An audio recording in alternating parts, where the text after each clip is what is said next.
Olá, amados, a graça e a paz do nosso Senhor Jesus Cristo esteja sobre a tua vida, amém? E vamos continuar a série de mensagens desta feita, lendo o texto base que está contido, localizado no livro do pregador, ou seja, livro do Eclesiastes, capítulo 3, verso 1, que é o texto base que estamos tendo, que diz o seguinte: tudo tem o seu tempo determinado e há tempo para todo propósito debaixo do céu. Amém? Você quer e pode orar comigo? Vamos lá. Repita comigo. Deus, se possível, queremos ouvir a tua voz.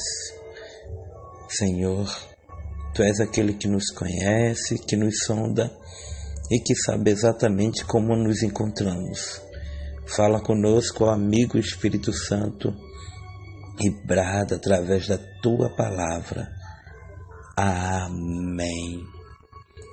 Amados, o texto base que estamos tendo desta feita é agora o verso 7, que diz: tempo de rasgar e tempo de coser, tempo de estar calado e tempo de falar. Amém? Amados, o que seria tempo de rasgar? Para você, o que significa tempo de rasgar? Bom, aqui quando fala em tempo de rasgar é porque num tempo antigo, rasgar significava tristeza, luto, humilhação. Por quê? Porque uma vez que alguém estava triste, uma vez que alguém queria, acima de tudo, protestar no sentido espiritual, ele rasgava as suas vestes. Sim, rasgava as suas vestes. E a gente percebe isso no livro de Jó, capítulo 2, versículo 12. Quando ali Jó, ele rasga suas vestes por protesto sobre aquelas pessoas que morreram, sobre tudo que ele estava passando, pela calamidade espiritual.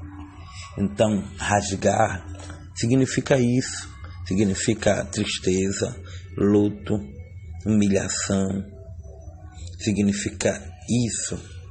E coser, na verdade, não é coser, na verdade é costurar, entendeu? Nós vemos aqui coser, mas em algumas traduções vai ter costurar. E costurar no tempo humano, desde que o homem pecou, percebeu-se que estava nu e quis se cobrir. Então, a primeira veste foi Deus quem fez. É como se quisesse, esconder, ou melhor, esconder o pecado. Sim, esconder o pecado.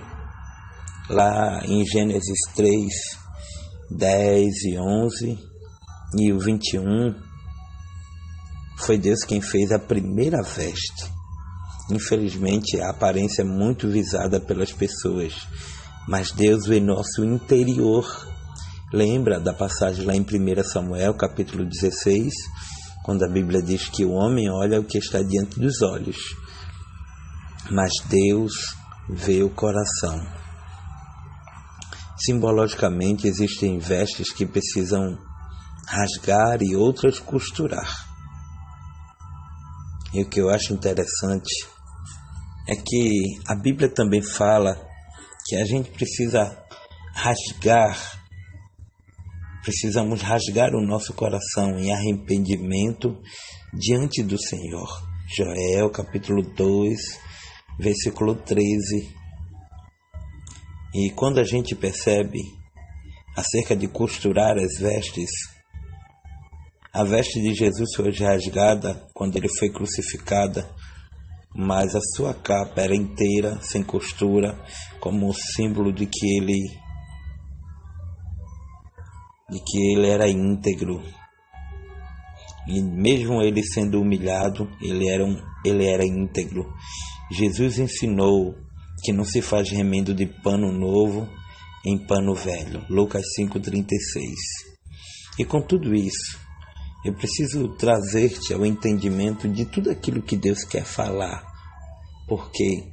Porque tem muita gente que não quer mais rasgar as vestes no sentido espiritual, se humilhar na presença do Senhor. São pessoas que denominam sepulcro caiado pelo seu orgulho, pela sua soberba, pelo seu caráter, que agora ele já não se humilha mais perante a face do Senhor. Ele já não busca mais agradar a Deus, mas agradar as pessoas. E quando eu olho para esse texto, eu percebo a dimensão da realidade que existe e o contraste com os dias atuais. Porque hoje em dia há muitos soberbos. E quando ainda fala também do tempo de estar calado e tempo de falar, eu percebo de que quando era para nós ficarmos calados, a gente falou demais.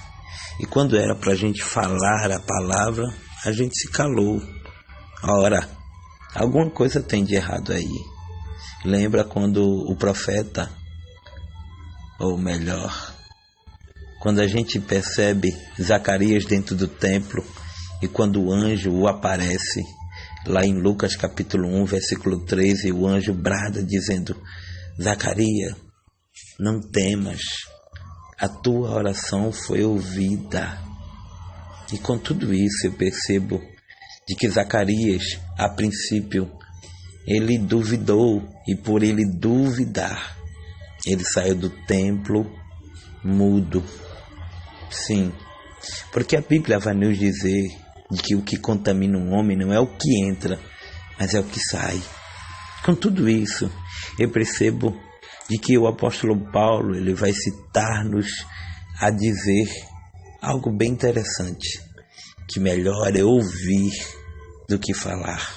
Mas tem muita gente que só quer falar, tem muita gente que só quer mostrar argumentos, mas na verdade não tem razões.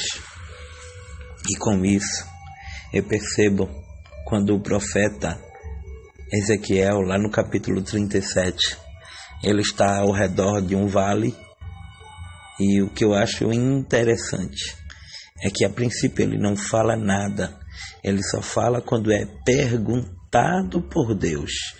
Mas tem gente que está no vale, abre a boca toda hora, fala o que não deve, com a sua língua ferina, e não sabe este ou esta, que às vezes é necessário, ou melhor, se faz necessário chegar o tempo de ficar calado.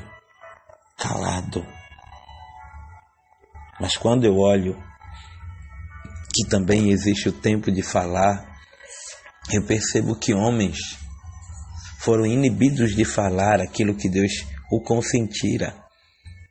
Lembra o que é que o apóstolo Paulo diz? Mas fala e não te cales. Entendeu? Se for para falar, vá orar, vá buscar a Deus, buscar a face do Senhor, agradar a Deus e não aos homens. Com tudo isso, nesse contexto, eu percebo que tem muita gente que precisa rasgar as suas vestes. Tem muita gente que precisa, costurar, coser, que precisa, remendar a aliança, ligar de novo e voltar a ser a bênção que era outrora, mas com o orgulho, com a soberba elevada, nunca vai conseguir. Falam demais, sim, falam demais, mas quando Deus determina que vá falar dele, se calam. É interessante, né? Isso é muito real e contrasta com a realidade dos dias atuais, de muita coisa que precisamos melhorar, não para agradar aos homens, mas para agradar aquele que nos escolheu para uma grande obra. Amém, amados? Que Deus possa estar te abençoando, que Deus abençoe tua vida, tua família, teu ministério, os seus sonhos e projetos. Que o Senhor possa fazer prosperar a tua vida espiritual como um todo, em nome de Jesus. Deixa eu estar mandando um abraço muito especial para o meu amigo pastor Alex do Cafezinho com Jesus. Amém. Tu és uma bênção, meu líder, meu amigo, e eu louvo a Deus pelo teu carinho e por tua amizade, sempre. Que Deus abençoe você, em nome de Jesus. Que o Senhor te abençoe e te guarde, que o Senhor faça resplandecer sobre teu rosto e te dê a paz, em nome de Jesus. Oh glória!